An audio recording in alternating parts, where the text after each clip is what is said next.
बिस्मिल्लाहिर्रहमानिर्रहीम। अस्सलामु अलैकुम क्लास। जैसा कि आपको पता है हम फर्स्ट ईयर केमिस्ट्री के चैप्टर 11 को डिस्कस कर रहे हैं और आज का जो हमारा टॉपिक होगा आज की वीडियो में वो है बेसिकली एनर्जी ऑफ एक्टिवेशन। बड़ा इंपॉर्टेंट टॉपिक है एग्जामिनेशन पॉइंट ऑफ व्यू से, क्योंकि इस टॉपिक से आपको चंद छोटे छोटे शॉर्ट क्वेश्चन इसमें से बनते हैं जो आपको पूछे जा सकते हैं। तो सबसे पहले स्टार्ट करते हैं कि एनर्जी ऑफ एक्टिवेशन क्या होती है, एनर्जी ऑफ एक्टिवेशन हम किस लिए इस्तेमाल करते हैं, एक रिएक्शन को प्रोसीड करवाने के लिए हमें किन किन चीज़ों की ज़रूरत होती है, ये तमाम बातें आज हम इस टॉपिक में इंशाल्लाह डिस्कस करेंगे। ठीक है, सबसे पहली बात जो कि हमारे टॉपिक का नाम है, what is meant by energy of activation. Energy of activation का मतलब क्या है? इसे आम ज़बान में हम एक्टिवेशन एनर्जी भी कह सकते हैं। Activation energy is the minimum amount of energy which is required to start a chemical reaction। यानी एक रिएक्शन हमने स्टार्ट करना है, उस रिएक्शन को स्टार्ट करने के लिए जो कम से कम हमें एनर्जी रिक्वायर्ड होगी वो क्या कहलाती है? एक्टिवेशन एनर्जी कहलाती है। ठीक है, और हम जब केमिकली डिफाइन करते हैं एक्टिवेशन एनर्जी को तो इसकी प्रॉपर डेफिनेशन है the minimum amount of energy which is required for effective collisions to start a chemical reaction. ठीक है, ये मेन चीज़ है इफेक्टिव कोलिजन, यानी वो कम से कम एनर्जी की मिकदार जो कि एक रिएक्शन को स्टार्ट करवाने के लिए रिक्वायर्ड हो। वो रिएक्शन कब स्टार्ट होगा? जब रिएक्टेंट्स के मॉलिक्यूल्स के दरमियान इफेक्टिव कोलिजन होगी। अब ये इफेक्टिव कोलिजन क्या है इसके बारे में बाद में बात करते हैं। ठीक हो गया, समझ लगी बात की। हमने जब भी कोई रिएक्शन प्रोसीड करवाना है, आपको पता है रिएक्शन करवाने में दो चीज़ें होती हैं, एक तो रिएक्टेंट्स होते हैं जो आपस में मिलते हैं और उनके मिलने से एक रिस्पेक्टिव प्रोडक्ट बन जाता है। ऐसा ही होता है ना, रिएक्टेंट्स मिलेंगे और क्या बन जाएगा? प्रोडक्ट बन जाएगा।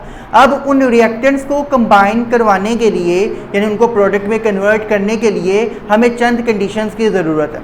अगर इन कंडीशंस में से कोई एक कंडीशन भी मिस होगी तो वो रिएक्टेंट्स आपस में कंबाइन करके प्रोडक्ट नहीं बना पाएंगे। समझ लगी बात की? ये सेम ऐसे ही होता है जैसे हम मिसाल के तौर पर कोई सोल्यूशन बना रहे हों और सॉल्वेंट में सोल्यूट को मिक्सअप करें और वो आपस से जब मिक्सअप होगा एक होमोजीनियस मिक्सचर बना देता है। ऐसा ही होता है ना, तो सोल्यूशन बन जाता है। इसी तरह से जब रिएक्शन हम करवा रहे होते हैं कोई, तो केमिकल रिएक्शन के दौरान रिएक्टेंट्स के मॉलिक्यूल आपस में एक दूसरे के साथ मिक्सअप होते हैं और वह मिक्सअप होके एक तरह का होमोजीनियस मिक्सचर बना लेते हैं। वो एक दूसरे के साथ इंटरेक्शन कर लेते हैं और इंटरेक्शन के नतीजे में वो आगे प्रोडक्ट बना देते हैं। समझ लगी बात की? तो आगे बात करते हैं वो कौन कौन सी कंडीशंस हैं जिनको फॉलो करना रिएक्टेंट्स के मॉलिक्यूल्स के लिए ज़रूरी है, फिर ही वो जाके प्रोडक्ट में कन्वर्ट होंगे, मतलब अपना रिएक्शन प्रोसीड कर पाएंगे। तो वो बेसिकली 3 कंडीशंस हैं। नंबर 1 इज़ एक्टिवेशन एनर्जी जो कि अभी ऊपर बात की, number 2 is effective collisions and number 3 is proper orientation. ये 3 कंडीशंस हैं। अगर इन तीनों कंडीशन में से एक कंडीशन भी मिस होगी तो रिएक्शन नहीं होगा, मतलब रिएक्टेंट्स आपस में मिलकर प्रोडक्ट नहीं बना पाएंगे। समझ लगी बात की? क्लियर हो गया? तो रिएक्शन प्रोसीड करवाने के लिए रिएक्टेंट्स को इन 3 चीज़ों की ज़रूरत है। Proper activation energy, proper activation energy का मतलब क्या है? जितनी उस रिएक्टेंट्स के मॉलिक्यूल्स को एनर्जी रिक्वायर्ड है आपस में मिलने के लिए और मिल के प्रोडक्ट बनाने के लिए, कम से कम उतनी एनर्जी तो मिले ना। ठीक है, उससे ज़्यादा मिल जाए या उतनी कम से कम मिले, इससे कम अगर एनर्जी होगी उनके पास तो वो आपस में रिएक्ट नहीं कर पाएंगे। समझ लगी बात की? क्लियर हो गया? लेट्स सपोज, इसकी एग्जांपल आप इस तरह समझे, मैं आपको फिजिकल एग्जांपल दे रहा हूँ, this is not related to this. ठीक, मिसाल के तौर पर सपोज करें मैं आपको लेक्चर दे रहा हूँ। ठीक, अब मेरे पास इतनी एनर्जी होगी, इतना स्टेमिना होगा कि मैं ऊंची आवाज़ में बोल सकूँ, आप तक मेरी आवाज़ पहुँच सके, मैं आपको समझा सकूँ, इतनी मेरे पास एनर्जी होगी तो आपको समझ लगेगी ना, फिर ही मुझे आप आज के लेक्चर की आउटपुट मिलेगी। ऐसे ही है, मैं खुद ही निढाल हुआ हूँ, मेरे में एनर्जी ही ना हो और उसके बावजूद फिर भी मैं अगर लेक्चर देने की कोशिश करूँ तो वो प्रॉपर मेथड अपना नहीं पाऊँगा जो एनर्जी के साथ होगा। ऐसे ही है ना? ठीक है, इसी तरह रिएक्शंस के अंदर भी होगा कि रिएक्टेंट्स के जो मॉलिक्यूल्स हैं जब तक इनको इतनी एनर्जी ना मिले कि जितनी एनर्जी कम से कम इतनी एनर्जी हो तो वो आपस में मिल सकें और वो प्रोडक्ट बना सकें, तो जब तक इतनी एनर्जी नहीं मिलेगी वो रिएक्शन प्रोसीड नहीं कर पाएंगे। This is the activation energy. Clear? Second point क्या? Effective collision. अब ये इफेक्टिव कोलिजन क्या होती है? कोलिजन बेसिकली 2 तरह की होती हैं। Number 1 is effective collision and number 2 is non effective collision. यानी जब रिएक्टेंट्स मॉलिक्यूल एक दूसरे के साथ टकराते हैं, कोलाइड करते हैं, इसे कोलिजन कहते हैं। कोलिजन का मतलब टकराना, मॉलिक्यूल्स का आपस में टकराना। तो जब रिएक्टेंट्स के मॉलिक्यूल, जैसे सपोज एक रिएक्टेंट ए है एक रिएक्टेंट बी है, इन दोनों को मिलाकर हमने प्रोडक्ट ए बी बनाना है। ठीक है। तो रिएक्टेंट ए के मॉलिक्यूल्स रिएक्टेंट बी के मॉलिक्यूल्स के साथ स्ट्राइक करेंगे, कोलाइड करेंगे, टकराएंगे, ठीक है। जब वो आपस में टकराते हैं तो वो उनकी कोलिजन दो तरह की होती है, एक होती है इफेक्टिव कोलिजन और एक होती है non effective collision. Effective collision ये वो कोलिजन होती है कि जिसकी वजह से रिएक्टेंट्स के मॉलिक्यूल्स आपस में जब टकराएं, यानी इफेक्टिव कोलिजन के साथ टकराएं, तो इतनी स्ट्रॉन्ग अट्रैक्शन से टकराएं, इतनी ज़्यादा एनर्जी से टकराएं कि वो आपस में एक दूसरे के साथ बॉन्ड बना लें। यानी ए और बी जो दो डिफरेंट रिएक्टेंट्स हैं, अगर इन दोनों के दरमियान इफेक्टिव कोलिजन होगी तो उसके नतीजे में ये एक दूसरे के साथ क्या कर लेंगे, केमिकल बॉन्ड बना लेंगे, ए और बी आपस में जुड़ जाएंगे, मतलब वो अपना रिस्पेक्टिव प्रोडक्ट बना देंगे। समझ लगी बात की। और नॉन इफेक्टिव कोलिजन क्या होती है, ये वो कोलिजन होते हैं कि टकराते तो हैं, रिएक्टेंट ए रिएक्टेंट बी से टकराया बट उनके अंदर इतनी एनर्जी ही नहीं थी कि वो प्रॉपर एनर्जी के साथ टकराते और टकरा के एक दूसरे के साथ अट्रैक्शन कर लेते, बॉन्ड बना लेते। यानी वो टकराए और टकरा के दोबारा बाउंस बैक हो गए, जैसे बॉल्स नहीं होती, दो बॉल्स को टकराया और टकरा के वो वापस एक दूसरे से दूर चली जाती हैं। तो अगर ऐसी कोलिजन है, यानी उन्होंने आगे रख के प्रोडक्ट नहीं बनाई, इतनी एनर्जी नहीं थी उनके पास कि वो प्रॉपर एनर्जी से टकराते और टकरा के अपनी रिस्पेक्टिव प्रोडक्ट बनाते, तो कोलिजन तो हुई, टकराए तो हैं, लेकिन ये कोलिजन क्या कहलाएगी, नॉन इफेक्टिव कोलिजन। तो एक रिएक्शन को प्रोसीड करवाने के लिए उन रिएक्टेंट्स के पास इतनी एनर्जी होनी चाहिए कि वो प्रॉपर तरीके से इफेक्टिव कोलिजन कर सकें। अगर तो एनर्जी कम है, कोलाइड तो करेंगे लेकिन इतना अच्छा कोलाइड नहीं होगा जिसकी वजह से उनमें अट्रैक्शन नहीं आ पाएगी और वो non effective collision. Non effective collision हुई तो प्रोडक्ट नहीं बनेगी, और अगर इफेक्टिव कोलिजन होगी तो प्रोडक्ट आसानी से बन जाएगा, यानी रिएक्टेंट्स आपस में मिलकर प्रोडक्ट बना देंगे, रिएक्शन हो जाएगा। ठीक हो गया। अच्छा भी अब तीसरा पॉइंट बड़ा ज़बरदस्त है। अब एक रिएक्शन को एक्टिवेशन एनर्जी भी पूरी मिल गई जी, उसकी कोलिजन भी इफेक्टिव आ रही है, यानी इतनी एनर्जी उनके पास है कि वो मॉलिक्यूल आपस में कोलाइड कर सकते हैं और प्रोडक्ट बना सकते हैं। उसके बावजूद बाज़ औक़ात प्रोडक्ट नहीं बनता। वो क्यों नहीं बनता, क्योंकि उसमें ये तीसरा फैक्टर भी इंपॉर्टेंट होता है, this is the proper orientation. Orientation का मतलब क्या होता है, डायरेक्शन। यहाँ डायरेक्शन से मुराद क्या है, डायरेक्शन ऑफ एटम्स। मॉलिक्यूल्स में वो एटम जो आपस में असल में बॉन्ड बना रहे हैं, उन एटम्स की डायरेक्शन भी प्रॉपर होनी चाहिए। समझ लगी बात की, क्लियर हो गया। जैसे कि मिसाल के तौर पर सपोज करें आप कहते हैं कि जी एक्सियल मॉलिक्यूल है, मैं ये साइड पर लिख रहा हूँ, इसको हम वाटर के साथ रिएक्ट करवाना चाह रहे हैं। अब आपको पता है HCl वाटर के साथ तभी रिएक्ट करेगा ना जब HCl का Cl नेगेटिव जो होगा ये वाटर के हाइड्रोजन पॉजिटिव के साथ अट्रैक्शन करेगा। ऐसे ही होगा ना, पॉजिटिव नेगेटिव के साथ अट्रैक्ट करेगा। अगर किसी वजह से ये ओरिएंटेशन ही ऐसी ना है, यानी ऑक्सीजन जो है क्लोरीन वाली साइड पर ही रखे, हाइड्रोजन इस साइड पर ना जाए, तो अट्रैक्शन नहीं हो पाएगी, सारी बात है। ऐसे ही इसे हम कहते हैं प्रॉपर ओरिएंटेशन। जब तक ओरिएंटेशन प्रॉपर नहीं होगी, जब तक उन एटम्स की डायरेक्शन प्रॉपर नहीं होगी कि जो आपस में बॉन्ड बनाएंगे, जिनके आपस में बॉन्ड बनने से प्रोडक्ट बनना है, तब तक रिएक्शन प्रोसीड नहीं होगा, वो रिस्पेक्टिव प्रोडक्ट नहीं बनेगी। मतलब जितनी मर्जी एनर्जी लगा लें, इफेक्टिव कोलिजन भी करवा रहे हैं, लेकिन उसके बावजूद जब तक ओरिएंटेशन नहीं ठीक होगी तब तक आपका प्रोडक्ट नहीं बनेगा। आप जितनी मर्जी स्ट्रगल करें, जितनी मर्जी मेहनत करें, दिन रात आप सर हिला हिला के रट्टे लगा रहे हैं केमिस्ट्री के ऊपर, लेकिन जब तक आप अपने उनको समझ के कॉन्सेप्ट क्लियर करके नहीं पढ़ेंगे, तब तक वो सारी की सारी आपकी कोलिजन जो है वो सिर्फ आपकी एनर्जी वेस्ट कर रही है, बिकॉज इस प्रोसेस में आपके पास प्रॉपर ओरिएंटेशन नहीं है। समझ लगी बात, ठीक हो गया। तो ये तीनों चीज़ें होनी ज़रूरी हैं भाई, एनर्जी भी चाहिए, ठीक है, इफेक्टिव कोलिजन्स भी चाहिए, और उसके अलावा प्रॉपर ओरिएंटेशन ऑफ एटम्स भी चाहिए, ताकि वो आसानी से एक दूसरे के साथ बॉन्ड बना सकें। बॉन्ड बनेगा तो आगे प्रोडक्ट बनेगी। समझ लगी बात की। तो प्रॉपर ओरिएंटेशन क्या है, मैंने इसकी डेफिनेशन लिखी है शॉर्ट फॉर्म में। Proper orientation mean proper direction of the atoms to form the chemical bond. समझ लगी बात की। इसकी आप एग्जांपल देखें ज़रा। जैसे मिसाल के तौर पर हमारे पास एक रिएक्टेंट है, ये ए और ए, यानी इनके दरमियान ये इसका ये केमिकल बॉन्ड है, क्लियर। और एक रिएक्टेंट है हमारे पास बी और बी के दरमियान ये केमिकल बॉन्ड है। ये दो डिफरेंट मॉलिक्यूल्स हैं, ये दोनों आपस में मिलना चाहते हैं और मिलकर ए बी मॉलिक्यूल बनाना चाहते हैं, ठीक है। अच्छा, सबसे पहले क्या होगा, ये ए और बी आपस में एक दूसरे के साथ इस तरह से अरेंज होंगे कि इनकी प्रॉपर ओरिएंटेशन आ जाए। जब प्रॉपर ओरिएंटेशन में आएंगे तो ये इस तरह से अरेंज होगी, लेट्स सपोज, यानी ये जब इस डायरेक्शन में अरेंज होते हैं तो ये आपस में बॉन्डिंग कर सकते हैं। अब आप देखें इस बॉन्डिंग के अंदर आपको 4 लाइंस नज़र आ रही हैं, 2 आपको थिक लाइंस नज़र आ रही हैं, 2 डॉटेड लाइंस हैं। जो ए और ए के दरमियान बॉन्ड था पहले, वो बॉन्ड आहिस्ता आहिस्ता टूटना शुरू होगा। इसी तरह जो बी और बी के दरमियान बॉन्ड था वो भी आहिस्ता आहिस्ता ब्रेक होना शुरू, इनको डॉटेड लाइन से शो कर, अभी है, अभी टूटा नहीं है, टूटना शुरू हुआ है। समझ लगी बात की।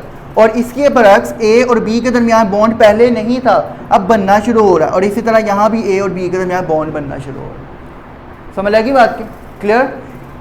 कुछ ही देर के बाद ये बॉन्ड टोटली ब्रेक कर देंगे और ए और बी के दरमियान बॉन्ड परमानेंटली बन जाएंगे और एट देन हमारे पास ये ए बी प्रोडक्ट्स आ गई। समझ लगी बात की, क्लियर।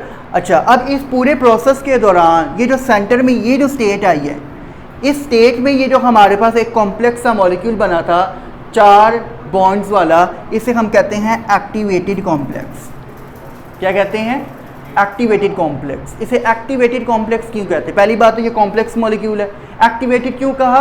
क्योंकि रिएक्टेंट्स को प्रोडक्ट बनाने के लिए जो एक्टिवेशन एनर्जी चाहिए, वो असल में एनर्जी क्या है कि वो इस स्टेट से पार करवा के इसको प्रोडक्ट में कन्वर्ट कर। इसी वजह से इस कॉम्प्लेक्स को एक्टिवेटेड कॉम्प्लेक्स का। समझ लगी बात। यानी एक्टिवेशन एनर्जी का असल में काम क्या होता है? उसका काम ये होता है कि रिएक्टेंट्स के मिलने से जो कॉम्प्लेक्स बनना है, इस कॉम्प्लेक्स को तोड़ के प्रोडक्ट बना दे। अगर एक्टिवेशन एनर्जी नहीं है या कम है तो उस केस में क्या होगा? ये कॉम्प्लेक्स आगे जाके प्रोडक्ट नहीं बना पाएगा।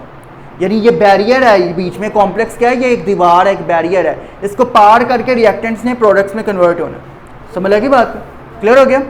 आगे देखिए, इस स्टेट को हम ट्रांजिशन स्टेट भी कहते हैं। ट्रांजिशन का मतलब क्या होता है? इन बिटवीन, 2 चीज़ों के दरमियान। तो ये रिएक्टेंट्स और प्रोडक्ट्स के दरमियान आ रही है ना स्टेट, इस वजह से इसे ट्रांजिशन स्टेट भी कहा जाता है। समझ लगी? और ये स्टेट बेसिकली अनस्टेबल होती है। अनस्टेबल का मतलब क्या है? जैसे ही ये बनती है फ़ौरन टूटेगा और प्रोडक्ट्स बन जाएंगे इसके। अनस्टेबल क्यों होगी? क्योंकि इसमें एनर्जी बहुत ज़्यादा होती है। ये फ़ौरन अपने ये वाले बॉन्ड्स तोड़ेगा और तोड़ के एनर्जी लो करेगा और अपने रिस्पेक्टिव प्रोडक्ट्स में चेंज हो जाएगा। तो ये छोटी छोटी एक ही देखे कॉन्सेप्ट में आपको कितनी सारी बातें मिल गई, और ये छोटी छोटी बातें आपसे एमसीक्यूज़ में पूछी जा सकती हैं। एक्टिवेटेड कॉम्प्लेक्स क्या है? ट्रांजिशन स्टेट क्या है? ये बैरियर का काम क्यों करती है? एक्टिवेशन एनर्जी का असल में काम क्या है? इस बैरियर को क्रॉस करवाना ताकि प्रोडक्ट बन जाए। उसके अलावा ये स्टेट अनस्टेबल होती है, और अनस्टेबल क्यों है? कि इसकी एनर्जी बहुत ज़्यादा हाई होती है। जिस चीज़ की एनर्जी हाई हो जाएगी वो क्या हो जाएगा? अनस्टेबल हो जाएगा। समझ लगी बात? क्लियर हो गया? अच्छा जी, अब आगे आए। ये तो हमने सारी बातें कर ली एक्टिवेशन एनर्जी और रिएक्शन से प्रोडक्ट रिएक्टेंट से प्रोडक्ट बनाने से रिलेटेड। अच्छा, अब एक बात आप याद रखें, आपको पता है कि जब भी एक रिएक्शन मीडिया चल रहा होता है तो उसमें 2 तरह की यूजुअली एनर्जीज होती हैं। एक काइनेटिक एनर्जी होती है और एक पोटेंशियल एनर्जी होती है, और ये दोनों एक दूसरे में इंटरकन्वर्टिबल है। जब मॉलिक्यूल्स तेज़ी से मूव कर रहे हैं तो उनमें कौन सी एनर्जी होगी? शाबाश, काइनेटिक एनर्जी। ठीक है, और जब काइनेटिक एनर्जी ज़्यादा होगी तो पोटेंशियल एनर्जी क्या होगी? कम होगी। लेकिन जब मॉलिक्यूल्स की स्पीड कम होगी तो काइनेटिक एनर्जी क्या हो गई? कम होगी, तो पोटेंशियल एनर्जी क्या होने लग जाती है? ज़्यादा होने लग जाती है। समझ लगी? जब मॉलिक्यूल्स रिएक्टेंट के इफेक्टिव कोलिजन करते हैं और कोलिजन के लिए एक दूसरे के करीब आते हैं, तो जब वो एक दूसरे के करीब आते हैं तो उनकी काइनेटिक एनर्जी कम हो जाती है। समझ लगी? आपने देखा होगा जब 2 बॉल्स आपस में स्ट्राइक करते हैं, वो पॉइंट जब वो स्ट्राइक कर रहे होते हैं उस दौरान उनकी एनर्जी क्या होती है? काइनेटिक 0 हो जाती है। ऐसे ही है ना, जब वो बाउंस बैक करते हैं फिर उनकी काइनेटिक एनर्जी मैक्सिमम होना शुरू हो जाती है। ठीक है, तो कोलिजन के दौरान काइनेटिक एनर्जी क्या होती है? डिक्रीज होती है, और उस दौरान पोटेंशियल एनर्जी क्या हो जाती है? वो बढ़ जाती है, पोटेंशियल एनर्जी इंक्रीज हो जाती है। और हम पोटेंशियल एनर्जी और रिएक्शन कोऑर्डिनेट का मतलब क्या है? रिएक्शन के जो कंपोनेंट्स हैं, रिएक्टेंट्स वगैरह जो हैं, इनका आपस में ग्राफिकली रिप्रेजेंटेशन करके एक्टिवेशन एनर्जी को फाइंड कर सकते हैं, जो कि ये आपको नीचे ग्राफ्स की शक्ल में दिखाई गई है। एक तरफ आपको एनर्जी दिखाई गई है वाई एक्सिस पर, ये एनर्जी कौन सी है? Potential energy. पोटेंशियल एनर्जी कब ज़्यादा होगी? जब कोलिजन हो रही होती है, इफेक्टिव कोलिजन। और आपको पता है इफेक्टिव कोलिजन होगी तो प्रोडक्ट बनेगा ना, इसलिए यहाँ पर मैं कौन सी एनर्जी लिखी है? Potential energy. बात समझ लग रही है? तो पोटेंशियल एनर्जी। दूसरी तरफ रिएक्शन कोऑर्डिनेट, मतलब रिएक्शन के कंपोनेंट्स जो भी हैं, रिएक्टेंट्स जो भी हैं, उनकी कंसंट्रेशन वगैरह। ठीक है, अच्छा, अब आपको पता है रिएक्शन बेसिकली 2 तरह का होता है, एक एक्सोथर्मिक होता है, एक एंडो होता है। और ये भी आपको पता है एक्सोथर्मिक रिएक्शन में एनर्जी रिलीज होती है हीट की फॉर्म में, और एंडोथर्मिक में एनर्जी एब्जॉर्ब होती है, ऐसे ही है, ठीक है। और ये भी किस फॉर्म में है, हीट की फॉर्म में। हीट एनर्जी बेसिकली क्या होती है, it is collection of the kinetic energy and potential energy, दोनों मिक्स होती हैं तो ये हीट एनर्जी बनती है, ठीक हो गया। बहरहाल अब सबसे पहले हम बात करते हैं एंडोथर्मिक रिएक्शन की। एंडोथर्मिक रिएक्शन में जैसा कि अभी आपने बताया कि रिएक्टेंट्स क्या करते हैं, एनर्जी को एब्जॉर्ब करते हैं। जब रिएक्टेंट्स एनर्जी को एब्जॉर्ब करेंगे तो एब्जॉर्ब करने के नतीजे में जब उनका आगे प्रोडक्ट बनेगा तो जाहिर बात है प्रोडक्ट में एनर्जी क्या होगी, फिर ज़्यादा होगी, क्योंकि एनर्जी एब्जॉर्ब की ही है ना। रिएक्टेंट की जो अपनी एनर्जी थी उस एनर्जी के साथ उसने एक्स्ट्रा बाहर से एनर्जी को एब्जॉर्ब करके प्रोडक्ट बनाई है, तो उस प्रोडक्ट के अंदर एनर्जी क्या आई होगी, ज़्यादा आ गई होगी। इसलिए आप इस ग्राफ में देखें, ये जो सेंट्रल लाइन है, रिएक्टेंट्स की जो एनर्जी है ये कम है, इसकी देखें पोटेंशियल एनर्जी क्या आ रही है, कम आ रही है, जबकि प्रोडक्ट्स की जो पोटेंशियल एनर्जी है वो क्या आ रही है, ज़्यादा आ रही है। नज़र आ रहा है आपको, समझ लगी बात की। तो एंडोथर्मिक रिएक्शंस के अंदर रिएक्टेंट की जो एनर्जी होती है, कौन सी एनर्जी, पोटेंशियल एनर्जी, जो इफेक्टिव कोलिजन के लिए चाहिए, तो जो पोटेंशियल एनर्जी रिएक्टेंट्स की वो कम होती है जबकि प्रोडक्ट की ज़्यादा होती है, समझ लगी। और इन दोनों के दरमियान इस तरह एक कर्व आती है, यानी कि अगर इस रिएक्टेंट ने इस प्रोडक्ट में कन्वर्ट होना है तो उसको इस पूरे एनर्जी बैरियर को क्रॉस करना पड़ेगा। और इस एनर्जी बैरियर पे ये जो आपको मैक्सिमम एनर्जी नज़र आ रही है, ये पॉइंट, ये जो टॉप है, पीक है इसकी, this point is basically known as its activation energy. ये एनर्जी इसकी एक्टिवेशन एनर्जी कहलाती है, इसे EA कहते हैं। EA मतलब एक्टिवेशन एनर्जी, समझ लगी बात की। यानी कि इन रिएक्टेंट्स को हमें इतनी या इससे ज़्यादा एनर्जी देनी पड़ेगी, फिर कहीं जाके वो ये पूरा बैरियर, ये पूरा पहाड़ क्रॉस करके अपनी गाड़ी यहाँ तक पहुँचा पाएगा। अगर इतनी एनर्जी ना देंगे तो ये इतनी बड़ी पहाड़ की चोटी ये पार कर लेगा, इसके लिए पॉसिबल नहीं होगा। तो इस इतने बड़े पहाड़ को, इसको क्रॉस करने के लिए इतनी एनर्जी चाहिए जितनी इस पहाड़ से गुजरने के लिए एनर्जी है, वो इसकी क्या कहलाती है, एक्टिवेशन एनर्जी। समझ लगी बात, क्लियर हो गया।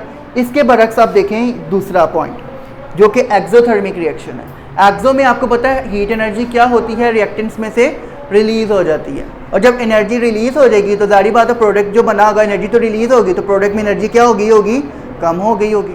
तो लेट्स सपोज शुरू में रिएक्टेंट्स के पास एनर्जी ज़्यादा थी, ठीक है, जब प्रोडक्ट बना एक्सोथर्मिक रिएक्शन की वजह से एनर्जी रिलीज हुई तो एनर्जी क्या हो गई है, प्रोडक्ट के अंदर कम हो गई है। समझ लगी बात की। इसकी जो आपको पीक नज़र आ रही है, दिस पीक, ये बेसिकली ये इसका क्या है, ये इसकी एक्टिवेशन एनर्जी की वैल्यू है। अब आप देखें कि इस रिएक्टेंट को प्रोडक्ट में कन्वर्ट होने के लिए सिर्फ इतना बैरियर क्रॉस करना है, ऐसा ही है ना। यहाँ पर देखें कितना बड़ा बैरियर था, इतना बैरियर क्रॉस करना पड़ा, बल्कि ये नीचे तक है, यहाँ तक इतना बैरियर क्रॉस करना पड़ा, जबकि यहाँ पर इसको सिर्फ रिएक्टेंट्स को एक्टिवेशन इतना बैरियर क्रॉस करना पड़ा, ऐसा ही है, ठीक है। यानी इसको इतनी एनर्जी रिक्वायर्ड होगी, इतनी एनर्जी ये किसी भी तरीके से जो इसको मिलेगी वो उस एनर्जी को यूज़ करके अपने रिस्पेक्टिव प्रोडक्ट में कन्वर्ट हो जाएगा, ठीक हो गया। इससे आपको एक बात पता लगी जो कि बड़ा इंपॉर्टेंट MCQ है और शॉर्ट में भी पूछा जा सकता है, वो क्या कि एक्सोथर्मिक रिएक्शंस के अंदर एक्टिवेशन एनर्जी की वैल्यू क्या होती है, कम होती है, शाबाश। और एंडोथर्मिक रिएक्शंस में एक्टिवेशन एनर्जी की वैल्यू ज़्यादा होती है। क्यों कम होती है एक्सोथर्मिक में, क्योंकि एक्सो में एनर्जी रिलीज़ होती है और रिलीज़ होने की वजह से रिएक्टेंट्स से होंगी, जब वो प्रोडक्ट्स में कन्वर्ट होते हैं तो एनर्जी रिलीज़ करते हैं, जिसकी वजह से रिएक्टेंट्स की एनर्जी ज़्यादा है, प्रोडक्ट की एनर्जी कम है। तो जब हम इसकी कर्व बनाते हैं तो एक्टिवेशन एनर्जी की वैल्यू कम आती है। इसके साथ आपने ये ग्राफ बनाना है, ग्राफिक रिप्रेजेंटेशन बनाए। सिमिलरली अगर हम इसमें बात करें एंडोथर्मिक में, तो उसमें हमने बात की कि रिएक्टेंट से होते हैं क्योंकि एनर्जी एब्जॉर्ब करते हैं, तो एब्जॉर्ब करने से प्रोडक्ट की एनर्जी क्या हो जाती है, ज़्यादा हो जाती है, जिसकी वजह से जब कर्व बनती है तो एक्टिवेशन एनर्जी का जो पीक होगी वो क्या आएगी, बड़ी आएगी, लार्जर पीक आएगी, और लार्जर पीक आने की वजह से एक्टिवेशन एनर्जी यहाँ पर ज़्यादा होगी। समझ लगी बात की, क्लियर हो गया। ये था अभी क्लास, पूरा जो टॉपिक था एक्टिवेशन एनर्जी का, इसके जो मेन पॉइंट्स थे वो हमने डिस्कस किए कि रिएक्शन को कंप्लीट होने के लिए, यानी प्रोडक्ट्स बनाने के लिए क्या क्या चीज़ें दरकार हैं, वो कौन कौन सी कंडीशंस हैं, उन तीनों कंडीशंस को हमने डिटेल में डिस्कस किया। ये आपसे शॉर्ट में कैसे पूछी जा सकती हैं बातें, जैसे what is the role of activation energy in the completion of reaction, या what is the role of proper orientation, या what is effective collision, difference between effective and ineffective collisions. इसी तरह से प्रूव डैट या graphically represent the exothermic and endothermic reactions, उनकी energy diagrams बनानी है आपने। फिर इससे रिलेटेड मैंने आपको जो क्वेश्चंस बताए शुरू में वो ये शॉर्ट में पूछे जा सकते हैं। एक्टिवेटेड कॉम्प्लेक्स क्या होता है ये पूछा जा सकता है। ट्रांजिशन स्टेट क्या होती है ये पूछी जा सकती है। तो ये छोटे छोटे शॉर्ट क्वेश्चंस हैं ये सारे इसके अंदर, और यही चीज़ें एमसीक्यूज़ के तौर पर भी इंपॉर्टेंट है। ये था भाई आज का हमारा टॉपिक जिसमें हमने एक्विजिशन एनर्जी को डिस्कस किया। कल इंशाल्लाह नए टॉपिक के साथ बात करेंगे, तब तक के लिए इजाज़त दें। अल्लाह हाफिज़। लेकिन अगर कोई क्वेश्चन है तो कमेंट सेक्शन में डिस्कस कर सकते हैं। अल्लाह।